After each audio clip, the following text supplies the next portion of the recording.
Hello, welcome back to ever English. आज हम फिर से एक नया पैराग्राफ रीड करेंगे जो कि एकेडमिक स्ट्रेस से रिलेटेड होगा। काफ़ी ज़्यादा इंटरेस्टिंग भी होने वाला है। So let's start. How to handle academic stress. Academic stress को कैसे हैंडल करें, यानी शैक्षणिक जो स्ट्रेस होता है आपके स्कूल में, कॉलेज में, उसके जो स्ट्रेस होते हैं, तनाव होते हैं, उसको कैसे मैनेज करें, कैसे हैंडल करें। Academic life can often become overwhelming due to the constant pressure of assignments, exams and expectations. ये जो एकेडमिक लाइफ होती है, शैक्षणिक जीवन होता है, कैन ऑफन बिकम यानी ये हो सकता है ओवरवेलमिंग अधिक भारी, आपको काफ़ी ज़्यादा प्रॉब्लमेटिक यानी भारी भारी लग सकता है। Due to the constant pressure लगातार दबाव के कारण ऑफ असाइनमेंट का, एग्ज़ाम्स परीक्षाओं का, एंड एक्सपेक्टेशन उम्मीदों का। Stress is a common phenomenon among students and it must be managed effectively to maintain both mental and physical health. Stress is a common phenomenon। ये जो स्ट्रेस होता है, तनाव होता है, ये प्राकृतिक एक सामान्य घटना हो सकती है अमंग स्टूडेंट्स यानी छात्रों के बीच में। And it must be managed effectively, इसको मैनेज भी करना चाहिए, प्रभावी तरीके से मैनेज कर लेना चाहिए। To maintain both mental and physical health, यानी मेंटल हेल्थ और फिजिकल हेल्थ को बनाए रखने के लिए इसको प्रॉपर तरीके से मेंटेन भी करके रखना चाहिए। The first step to handle academic stress is to develop organisation skills. जो पहला चरण होता है हैंडल करने का एकेडमिक स्ट्रेस को यानी शैक्षणिक तनाव को, is to develop organisation skill. वो क्या होता है कि विकसित करना संगठनात्मक कौशल को, स्किल को। प्लानिंग योर स्टडी शेड्यूल, अपने स्टडी शेड्यूल को, आपका जो स्टडी शेड्यूल है उसको प्लान करके रखें इन एडवांस, पहले से ही। कैन हेल्प यू, ये आपको मदद कर सकता है। अवॉइड प्रोकास्टिनेशन, जो कि आप प्रोकास्टिनेशन करते हैं उससे आपको बचा सकता है।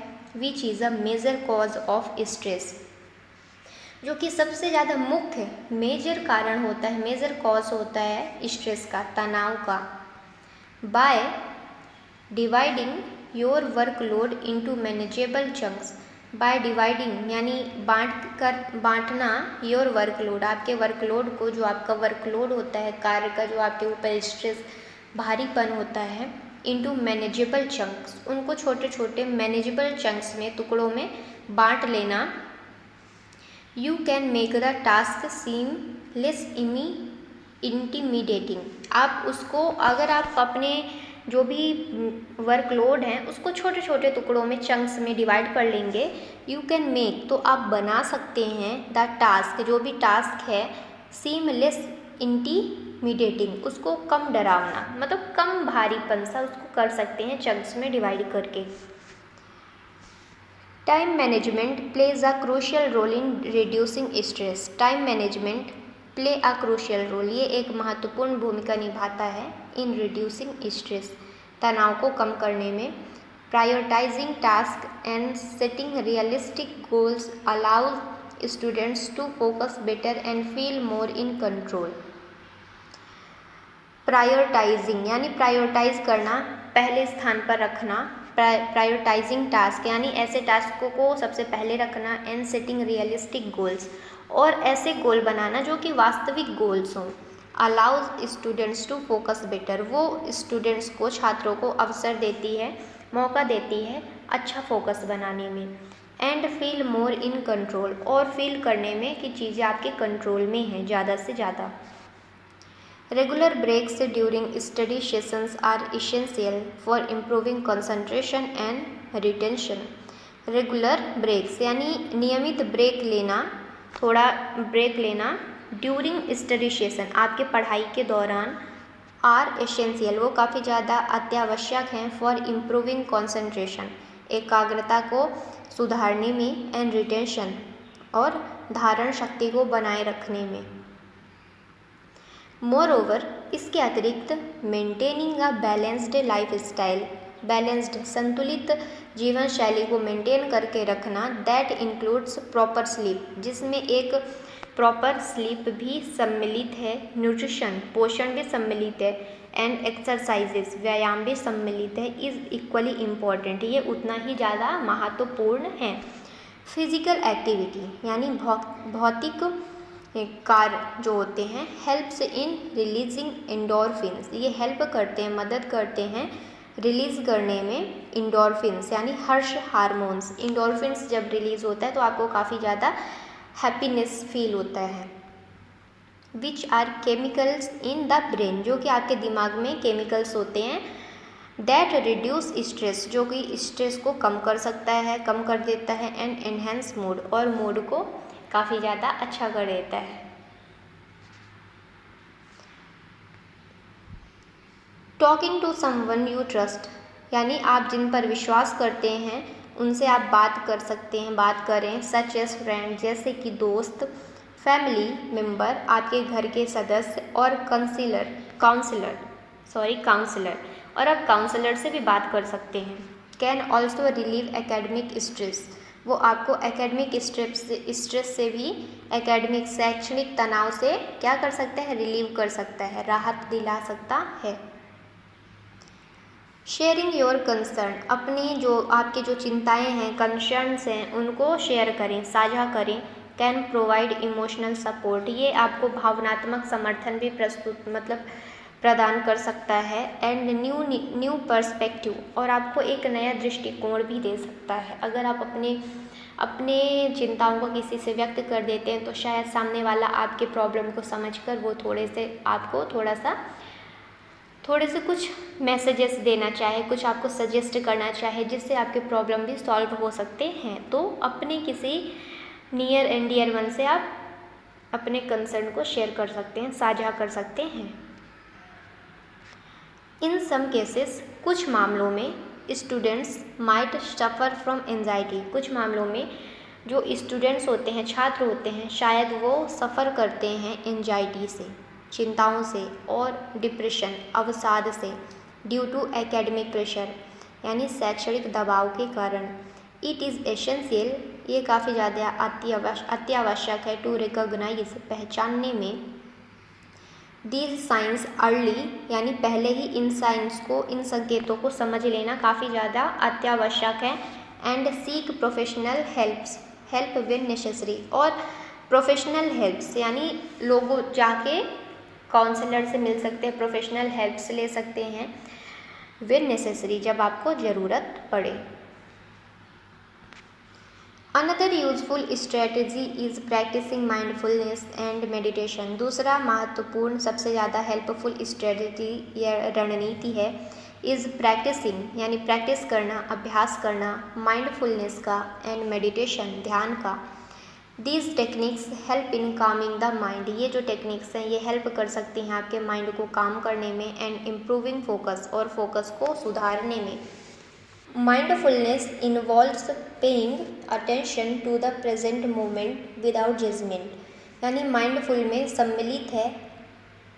शामिल है पेइंग अटेंशन, ध्यान देना, टू द प्रेजेंट मोमेंट, अपने वर्तमान क्षण के लिए, विदाउट जजमेंट, बिना आलोचना के। Which can greatly reduce stress level, जो कि बहुत ही अच्छे तरीके से ग्रेटली रिड्यूस कर सकता है, कम कर सकता है आपके तनाव के दर को।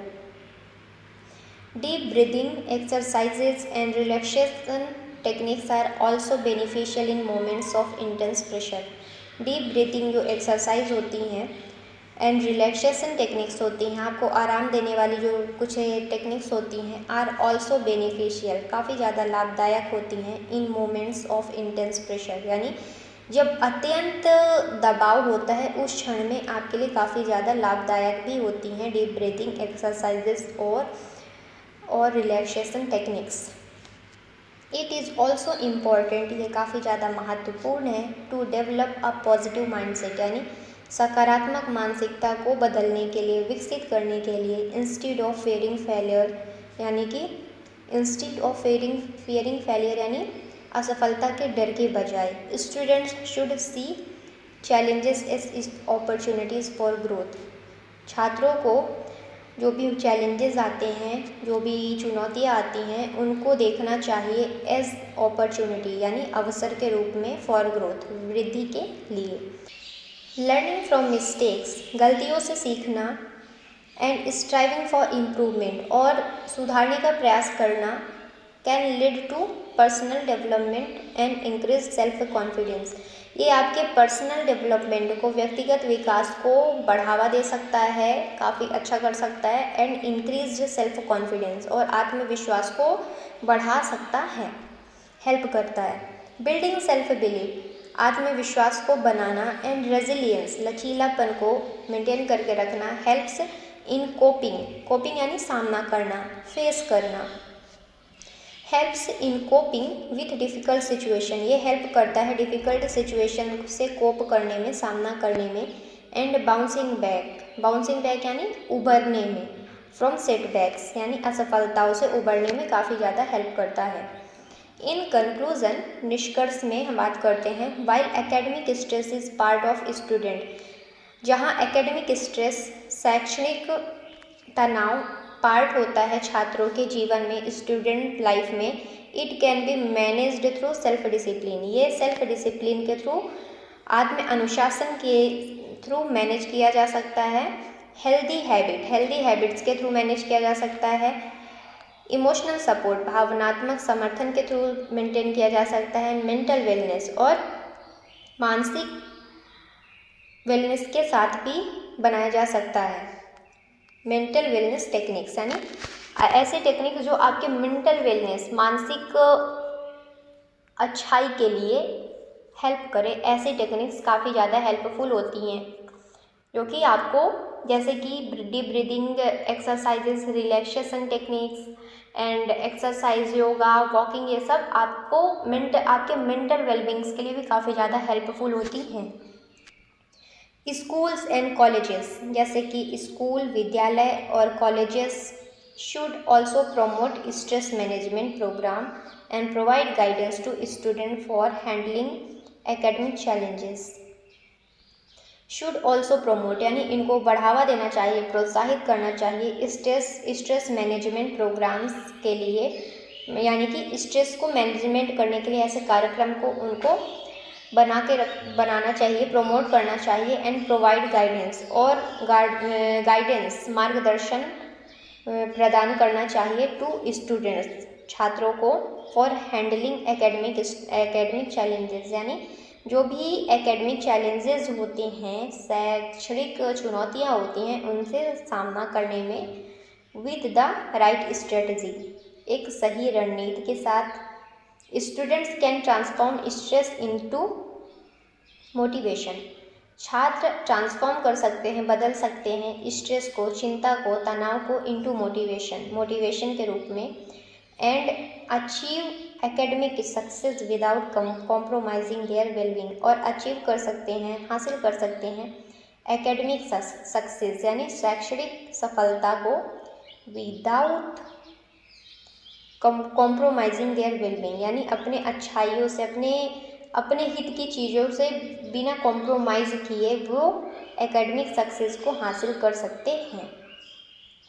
तो एक बार हम वर्ड मीनिंग देखते हैं। हमारी पहली वर्ड मीनिंग है ओवरवेलमिंग यानी अत्यधिक भारी, फेनोमेनन यानी घटना, ऑर्गेनाइजेशनल यानी संगठनात्मक, नेक्स्ट इज प्रोकास्टिनेशन यानी टाल मटोल, इंटीमिडेटिंग डरावना, रियलिस्टिक वास्तविक, कॉन्सेंट्रेशन एकाग्रता, रिटेंशन धारण शक्ति, इंडोर्फिन हर्ष हार्मोन, पर्सपेक्टिव यानी दृष्टिकोण, एंजाइटी यानी चिंता, डिप्रेशन यानी अवसाद, जजमेंट यानी आलोचना, पर्सनल डेवलपमेंट यानी व्यक्तिगत विकास।